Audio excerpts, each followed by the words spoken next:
Durian sebesar kelereng apakah perlu untuk penyemprotan? Nah, kali ini kita akan membahas dalam video ini. Jangan lupa subscribe, like, dan share ya. Untuk mengawali ya, assalamualaikum warahmatullahi wabarakatuh. Terima kasih yang tetap stay menonton. Hari ini di sore, karena tadi kita pagi adalah kerja bakti ya, jadi kita bisanya di hari sore. Dan kali ini kita di kebun. Nah, ini sudah tertata rapi, sudah berbaris dengan jarak tanam 2,5 meter lebih dan jarak antar pohon 1 meter. Nah, dan hari ini kita akan menyemprot durian. Nah, itu yang pohonnya, dan sebelah ini pohonnya. Nah, untuk tahun-tahun terakhir di kebun ini rata-rata rasanya durian itu kurang begitu memuaskan. Entah itu dari pohon atau kita memang kurang pupuk, jadi kita kewalahan juga untuk mengidentifikasi untuk trialnya ya. Kita juga kewalahan, jadi ya kita terus berusaha aja dulu, karena tahun ini juga sudah saya semprot, sudah saya pupuk menggunakan kristal ya. Kita untuk pupuk kandangnya sudah dipupuk juga. Nah, bisa kita lihat ini tahun kemarin ya, sudah saya potong bagian atas, jadinya kita memang targetnya untuk pohonnya itu pendek-pendek, enggak terlalu tinggi-tinggi. Ini pohonnya sebesar lingkaran ya, diameter 40 kalau nggak salah. Dan ya, mari kita melakukan penyemprotan untuk bisa naik ke atas ya. Meskipun kita menggunakan sprayer yang bisa menjangkau lebih tinggi, tapi kita tetap akan naik ke atas. Nah, oke, kita naik dulu ya. Nah, untuk tampilannya dari atas seperti ini ya. Nah, kita juga seperti ini.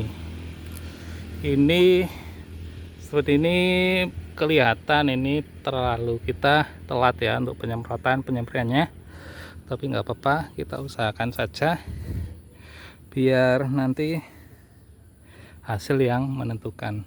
Nah, seperti ini adalah lokalan juga, sudah ada yang pentil seperti ini, dan juga masih ada yang berbentuk seperti ini.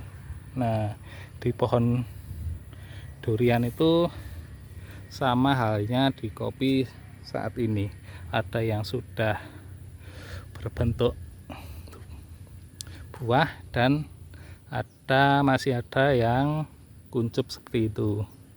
Jadi untuk pemaksimalannya harus disemprot.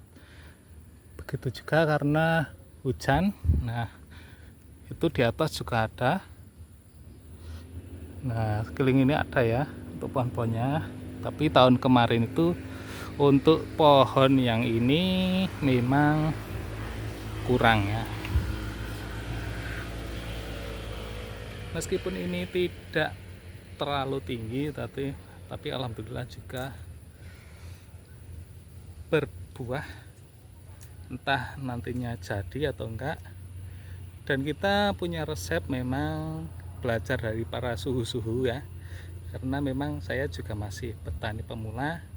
Untuk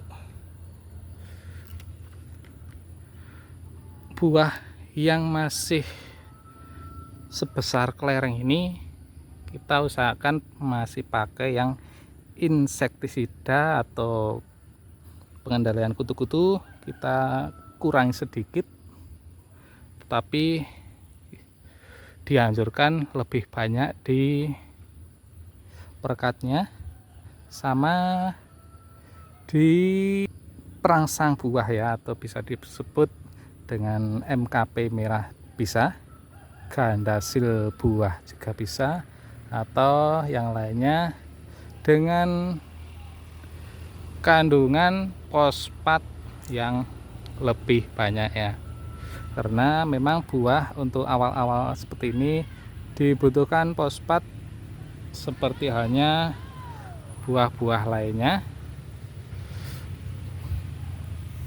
karena kenapa kita butuh fosfat? Fosfat itu untuk ketahanan buah agar buah tetap ibaratnya nyantel ya, karena apabila dipupuk dengan unsur N atau nitrogen, malah ini nanti pohon menjadi daun muda lagi, kemudian bisa berefek pada buah yang rontok, karena pohon akan mengalami daun muda, ibaratnya harus fokus di buah, malah daunnya menjadi muda. Nah, untuk mengatasi masalah itu maka diperlukan yang namanya fosfat, atau bisa nantinya kalau sudah besar bisa tambahkan KCl ya, atau kalsium, karena kalsium adalah untuk mempermanis buah dan bobot buah itu berada di KCl seperti itu. Untuk caranya, oke, mari kita langsung saja. Pertama kita yang atas dulu. Nah, seperti ini, kita bagian atas dulu penyepraiannya. Ini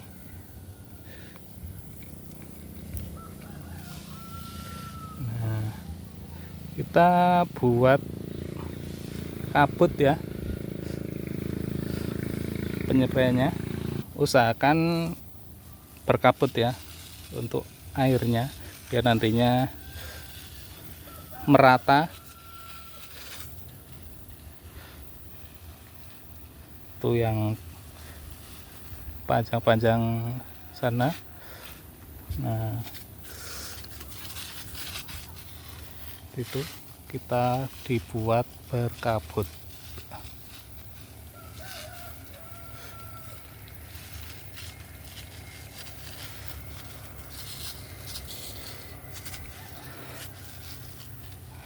Dan itu yang atas.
kiranya videonya sudah terlalu panjang juga, karena kita hanya untuk penyemprotan.